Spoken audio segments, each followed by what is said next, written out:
அந்த show it's a discussion. அது ஒரு சமூகத்துக்கான ஒரு நல்ல டிஸ்கஷன்.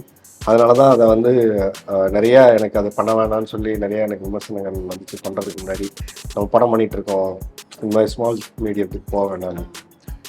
கமல் சாரே அதை பிரேக் பண்ணிட்டாரு. எல்லாம் முடிஞ்சிருச்சு, எதை பண்ணணும் எதை பண்ண வேணாம் அப்படிலாம் யோசிக்கிற அந்த சோஷியல் ஸ்டிக்மாக்கு வந்து வெளில வரணுங்கிறதுனால தான் நான் போய் பண்ணேன். வரதை பார்த்துக்கலாம். ராமதாஸ் சாரோட பயோபிக் பண்றீங்கன்னு அனௌன்ஸ்மெண்ட் வந்தது, ஃபர்ஸ்ட் போஸ்டரா வந்தது. அதுக்கப்புறம் அதை பத்தி என்ன அப்டேட் இல்லையே? அதை வந்து சேரன் சார் தான் தகவல் சொல்லணும், நான் சொல்ல முடியாது. தலைவர்களை பற்றி படம் பண்ணும்போது ஒவ்வொருத்தருக்கும் ஒரு ஒப்பீனியன் இருக்கும். அவங்க வாழ்ந்த வாழ்க்கையை சார்ந்து அவங்களுக்கு ஒரு விமர்சனம் இருந்தது. நான் படத்தை பார்த்துட்டு அதில் எது அதை விமர்சனம் சொன்னால் சரியா இருக்குங்கிறது தான் சேரன் சார் அது எல்லாருக்கும் பதிலாக அவருடைய எக்ஸ் தளத்திலேயே அதை போட்டிருந்தாரு. நான் கல்பாக்கம் அனுமதி நிலையத்துக்கு போயிட்டு வந்தேன் ஒரு தடவை. எனக்கு போயிட்டு வர வாய்ப்பு கிடைச்சது. அங்கே வந்து அந்த கோட் வந்து எனக்கு ரொம்ப ஆழமாக கேட்குறது. நானும் சீரியஸாக தான் பதில் சொல்றேன். கல்பாக்கம் அலுமினிய நிலையம் இருக்குல்ல, இப்போ எப்படி சார் போயிட்டு இருக்கு? நல்லா போயிட்டு இருக்கு இந்த இன்டர்வியூ. உங்க அறக்கட்டளை நான் அறக்கட்டளை நல்லா போயிட்டு இருக்கு. என்னால மான முடிஞ்ச உதவிகளை அதையும் செஞ்சுட்டு இருக்கோம். அது வெளியில போயிட்டு இருக்கு. இப்ப ரசிகர்களை வச்சுதானே சார் ஒரு கட்சி உருவாகிட்டு இப்படி ஒரு சூழல் இப்ப உருவாகுதுல சார்? நான் கட்சியா இருந்தா நீங்க வந்து ஜாயின் பண்ணீங்கன்னா இல்லையா சொல்லுங்க.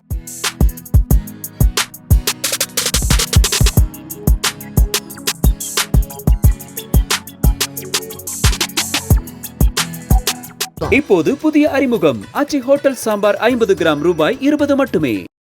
ராணி ஆன்லைன் நேயர்களுக்கு வணக்கம். இன்னைக்கு நம்ம கூட நடிகர், சமூக ஆர்வலர் ஆரி சார் அவங்க வந்திருக்காங்க. வணக்கம். வணக்கம் சார்.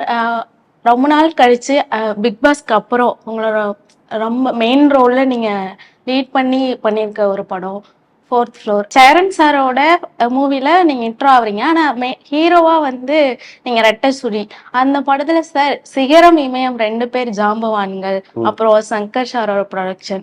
ஃபர்ஸ்ட் எல்லாருக்குமே இந்த சான்ஸ் கிடைக்காதுல்ல சார், இவ்வளோ அவங்களோட ஃபர்ஸ்ட் எடுத்த உடனே. அது எப்படி சார் உங்களுக்கு கிடைச்சது அந்த வாய்ப்பு? அது எப்படி இருந்தது?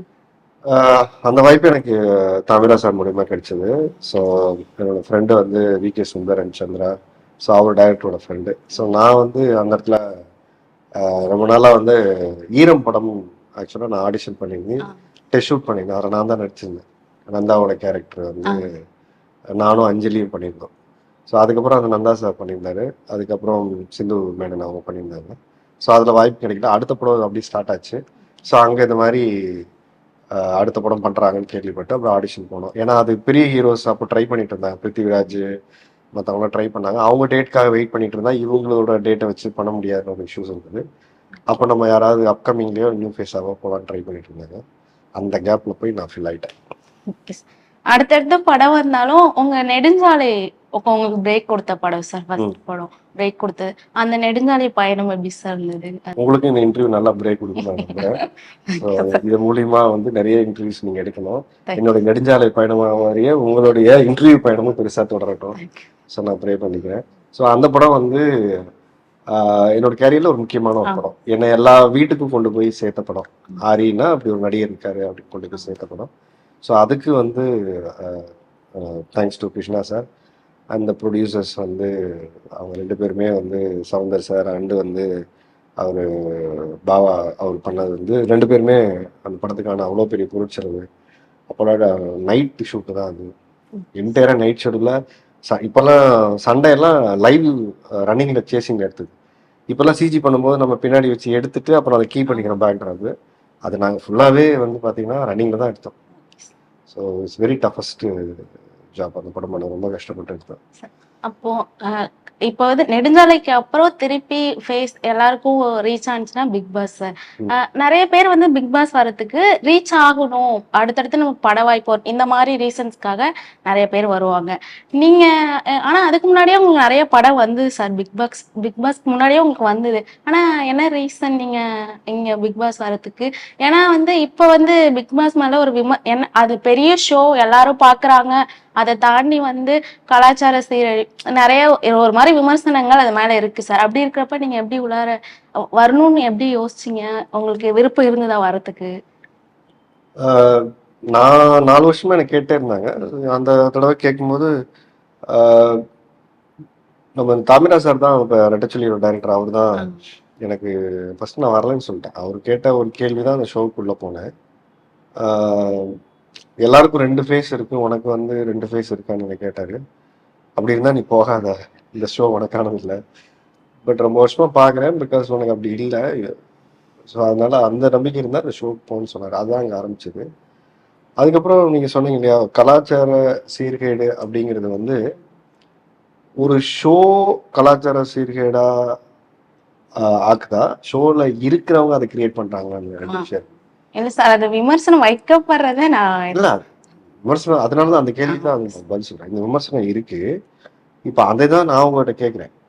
அந்த ஷோ அதை பண்ணுதா, அதுல இருக்கிறவங்க அதை கிரியேட் பண்றாங்களான்னு நான் கேட்கிறேன். இப்ப உங்க கேள்வியா உள்ளார இருக்கிறோம். ஒரு பெரிய எப்படி வந்து நான் உங்களை இன்டர்வியூ ஹோஸ்டா ஆங்கரா நாங்க மாத்துறது, உள்ளார இருக்கிறவங்க சார்.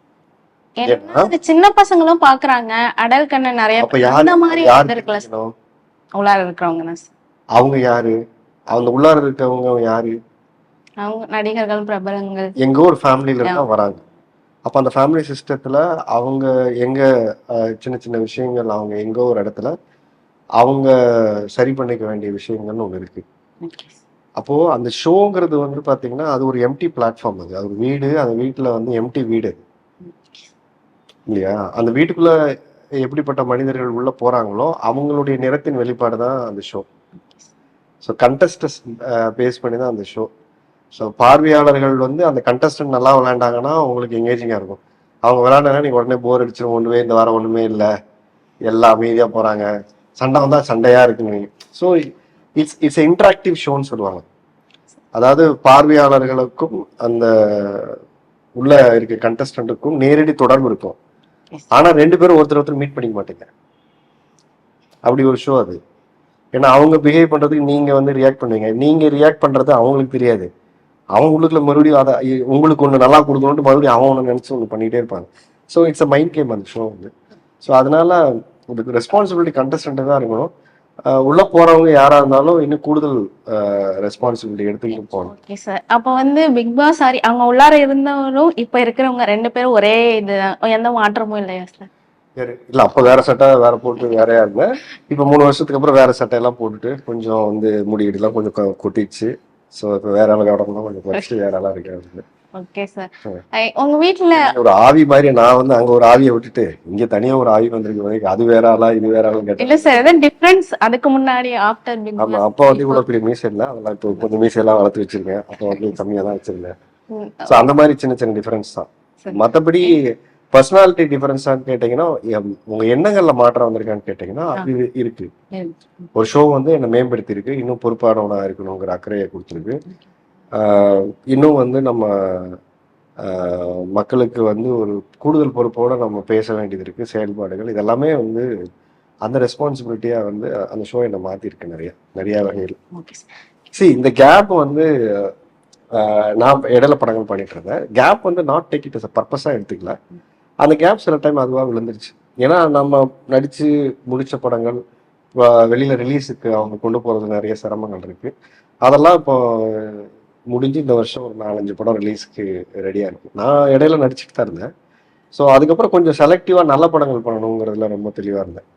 ஏதாவது ஒரு படம் நம்ம கொடுக்க வேண்டாம், இவ்வளவு பெரிய ரெகக்னிஷன் கொடுத்துருக்காங்க, ஒரு நல்ல படங்களா நம்ம கொடுப்போம், சும்மா ஏதோ காசுக்காக எதுவும் போய் நடிச்சு பண்ண வேணாம் அப்படிங்கிறனால. ஆனா படம் பண்ண ஷோ வா தமிழா உங்களுக்கு நல்ல ரீச்னஸ் இப்பயும் அவ்வளோ ஆடியன்ஸ் உங்களுக்கு இருக்கு. அந்த ஷோ அவ்வளோ ஏன்னா ரீச் இருக்கு சார்.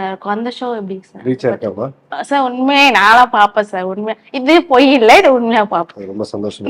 என் ப்ரொடியூசர் வந்து பாருங்க, உங்க ஷோக்கு நிறைய ஃபேன்ஸ் இருக்கிறாங்க. அந்த ஷோ இட்ஸ் அ டிஸ்கஷன். அது ஒரு சமூகத்துக்கான ஒரு நல்ல டிஸ்கஷன்.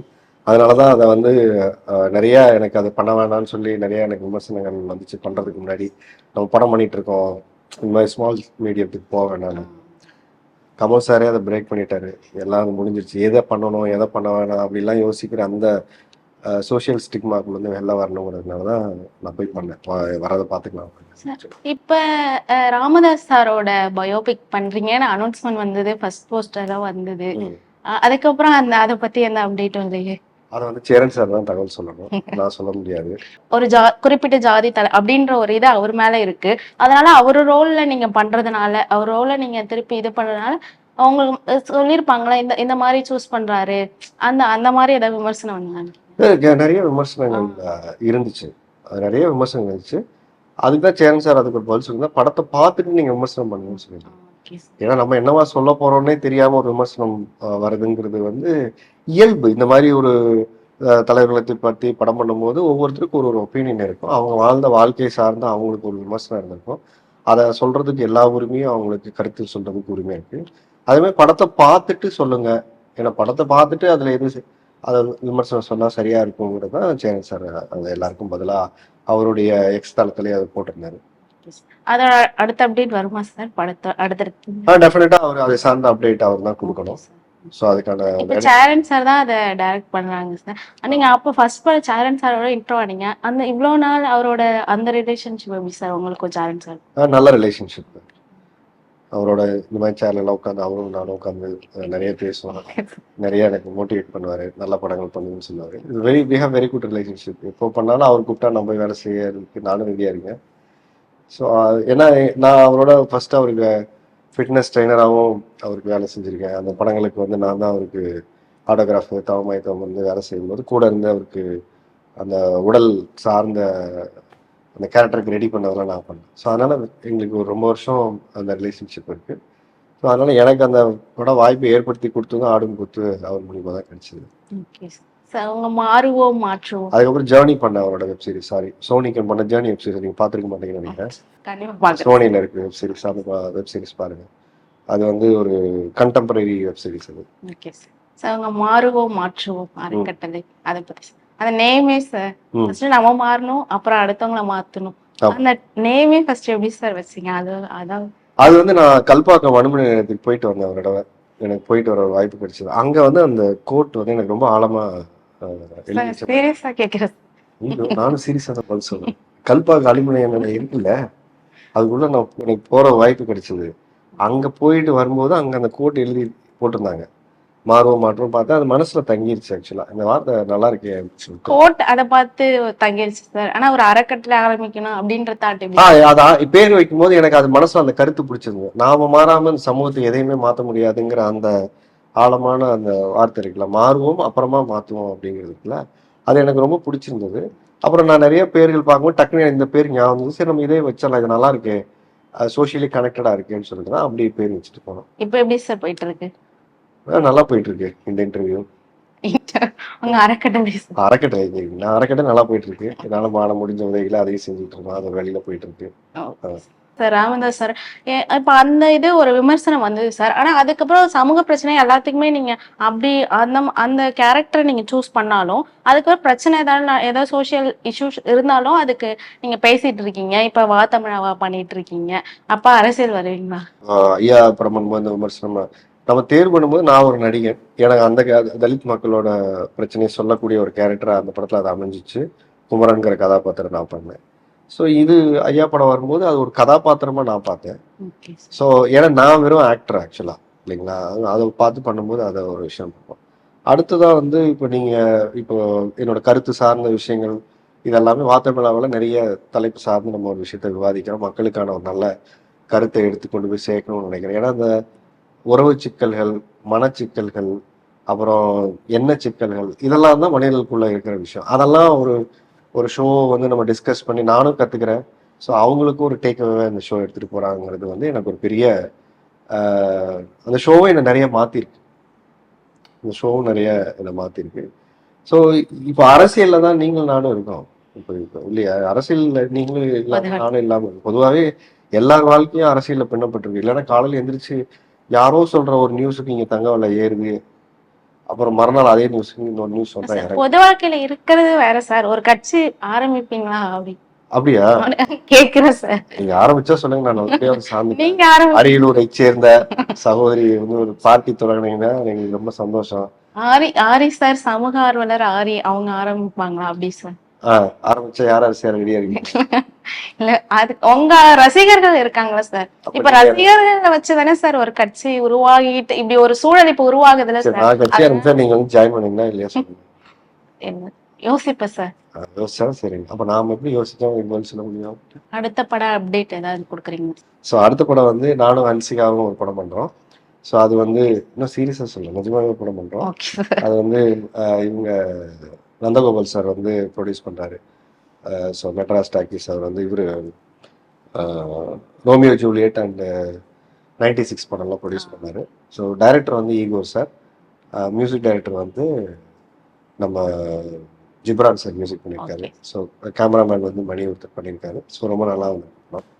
ஸோ அதுவும் முடிஞ்சு போஸ்ட் ப்ரொடக்ஷன் போயிட்டுருக்கு. அடுத்ததாக வந்து கோலி சோடாவோட ஃப்ரான்ச்சைஸில் போய் களத்தில் குதிச்சிருக்கேன். ஸோ அவங்களோட ஜாயின் பண்ணியிருக்கோம் அந்த டீமோட. ஸோ விஜய் மிட்டன் சார் வந்து காட்ஸ் அண்ட் சோல்ஜர் வந்து தலைப்பில் ஸ்டாண்ட் அலோன் படமாக அது முடிஞ்சிருச்சு. ஸோ நான், பரத், அப்புறம் பால் டப்பா, அதுக்கப்புறம் வந்து கிஷோர், அதுக்கப்புறம் வந்து நம்ம அம்மு அபிராமி, தெலுங்குலேருந்து ராஜ் தருண், சுனில், அப்புறம் பிக் பாஸ் ஜெஃப்ரி. ஸோ பெரிய பட்டாளம் இருக்குது அதில். ஸோ அது வந்து வேடன் ஒரு சாங் பண்ணியிருக்காரு, சாம் சிஎஸ் மியூசிக் பண்ணியிருக்காரு. ஸோ அந்த படமும் முடிஞ்சு ரிலீஸ் ரெடி ஆகிட்டுருக்கு. அதுக்கு அடுத்தது வந்து பார்த்தீங்கன்னா வந்து நானும் என் தலைவன் விமலும் சேர்ந்து ஒரு படம் பண்ணுறோம். ஸோ அந்த படமும் திருமுத்தேவன் சார் டைரக்ஷன். விமல் சாரோடன்றனால எப்படி காமெடி தானே சார்? இந்த நான் ஏன் இப்போ மாறி இப்போ வர பேசி அந்த ஷூட்டிங்லாம் டெய்லி போகிறேன்ல, அங்கேருந்து வைப் தான் அப்படியே வருது. அது வந்து நம்ம இமான் சார் வந்து மியூசிக் பண்ணுறாரு, சுகுமா சார் கேமரா. ஸோ அதுவும் வந்து ஃபைனல் ஸ்டேஜ் ஆஃப் ஷூட்டிங் போயிட்டுருக்கு. அதுக்கு அடுத்தது வந்து பார்த்தீங்கன்னா நானும் 5 குறியீடு ஒரு படம் பண்ணுறோம். ஸோ அதுக்கப்புறம் வந்து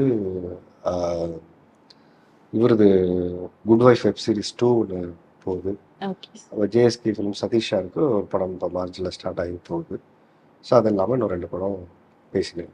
எல்லா படமுமே உங்க எல்லா ப்ராஜெக்டும் வெற்றி அடைய வாழ்த்துக்கள். ரொம்ப சந்தோஷமா.